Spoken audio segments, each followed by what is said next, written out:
Garuda Express, an international courier service. చేతినిండా గోరింటాకు పెట్టుకునే మహిళలకు కష్టాలుండవని పురాణాలు చెప్తున్నాయి. గోరింటాకు అంటేనే మహిళలు ఎంతో ఇష్టపడుతుంటారు. చిన్న చిన్న ఫంక్షన్లైనా పెద్ద పెద్ద వేడుకలైనా గోరింటాకు లేకుండా జరగదు. ప్రస్తుతం గోరింటాకు నూరి పెట్టుకోకపోయినా మెహందీలపై మహిళలు ఎక్కువ ఆసక్తి చూపుతున్నారు.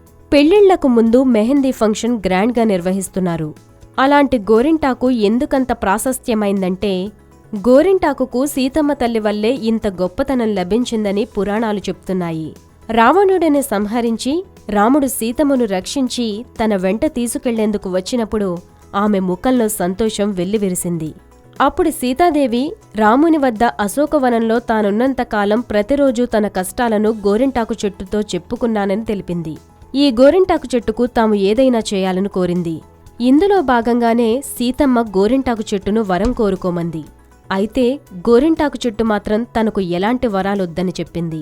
ప్రస్తుతం నీ మోము ఎలా సంతోషంతో కళకళలాడుతుందో సీతమ్మలాగానే లోకంలోని మహిళలందరూ సంతోషంగా ఉండాలని ఆకాంక్షించింది. అందుకు గోరింటాకు నిజాయితీకి సీతాదేవి మెచ్చి గోరింటాకు చెట్టుకు ఓ వరమిచ్చింది. గోరింటాకు చెట్టును ఎవరు ప్రార్థిస్తారో, వారి చేతుల్లో గోరింటాకు పెట్టుకుంటారో వారికి సకల సంపదలు, సుఖ సంతోషాలు చేకూరుతాయి. వారి జీవితంలో సంతోషకరంగా ఉంటుందని చెప్తుంది. అందుకే ఇప్పటి వరకు ఉత్తరాదిన వివాహానికి ముందు మెహందీ ఫంక్షన్ అట్టహాసంగా జరుగుతోంది.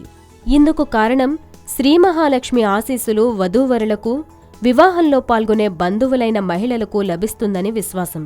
అందుకే శుక్రవారం పూట గోరింటాకును మహాలక్ష్మీదేవిని ధ్యానించి చేతులు పండేంతగా పెట్టుకుంటే మహిళలకు ఎలాంటి కష్టాలుండవని, శ్రీ మహాలక్ష్మీదేవి అనుగ్రహం లభిస్తుందని పండితులు చెప్తున్నారు. హాయ్ యోయో వ్యూవర్స్, సబ్స్క్రైబ్ చేసేటప్పుడు అక్కడ ఉండే గంట సింబల్ను ప్రెస్ చేయడం మర్చిపోవద్దు.